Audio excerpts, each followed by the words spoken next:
Today's weather is cloudy with a chance of fabulous. It's video time! Today's question is from everyone, globally.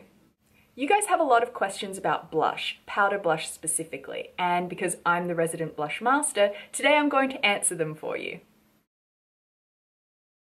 Blush is meant to mimic the natural flush to your cheeks. Ideally, you want to look like a character in a Jane Austen novel who's just heard someone allude to a pregnancy.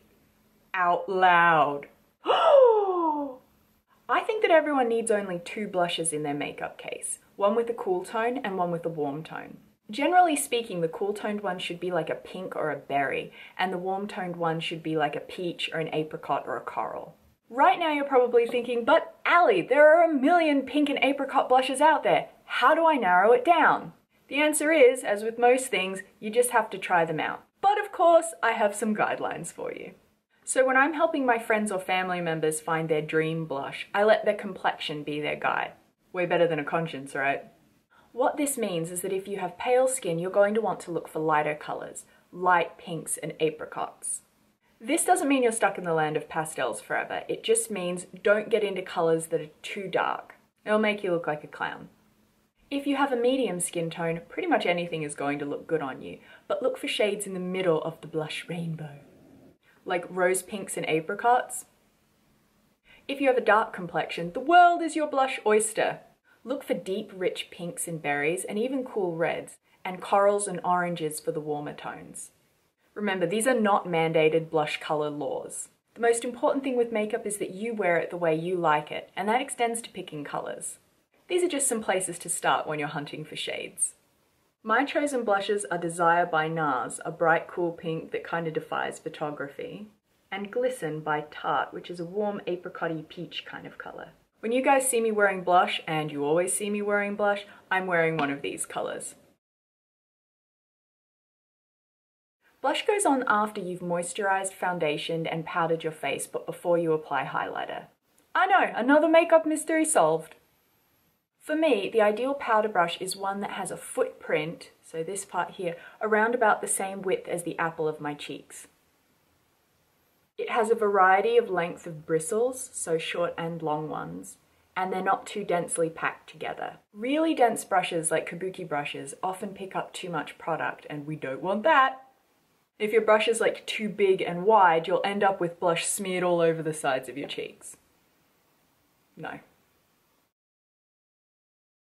If you have a good quality product, you won't need a ton of it on your brush. You won't need to like work it in there, you know? Use a light hand. Just dab your brush into the pan, blow or tap off the excess, and you're ready to apply. I'm only going to cover blush for colour today, not contour, because that is a whole other deal. Here's how you should be applying and blending your powder blush. Okay, so you've got a little bit of blush on your brush and blown or tapped off the excess. We're first going to apply it to the apples of your cheeks, which are the chubby bits that pop up when you smile. Starting on the apples, apply the colour with light, almost circular strokes, blending backwards. So along your cheekbone toward your temple. Blend with large, quick circular strokes. We want a gradient effect, more colour on the apples, less going backwards. Lovely! You can see it makes kind of a swoosh shape up towards my hairline.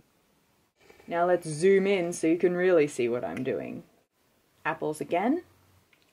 Colour concentrated on apple. Little circles to apply the colour. Bigger circles to blend it back along cheekbones.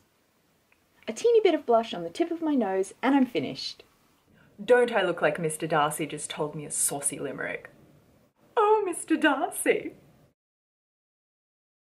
Usually my method of highlighting involves going to town with shimmer, like everywhere, but I know that's not for everyone. Here's how you highlight after you've applied your blush.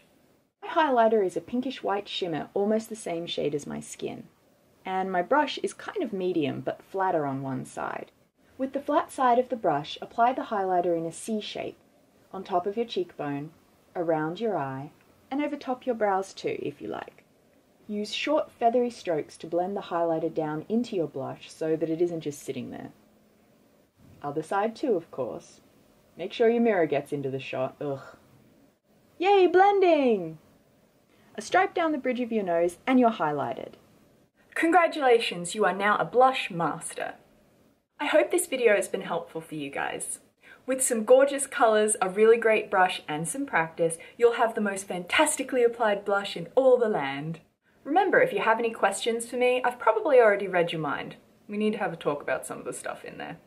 Okay, but really. Send me all your questions via Facebook, Twitter, email, Instagram, or leave them down in the comments.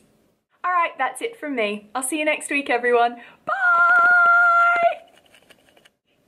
Oh, good times. I'm gonna ruin my camera one day.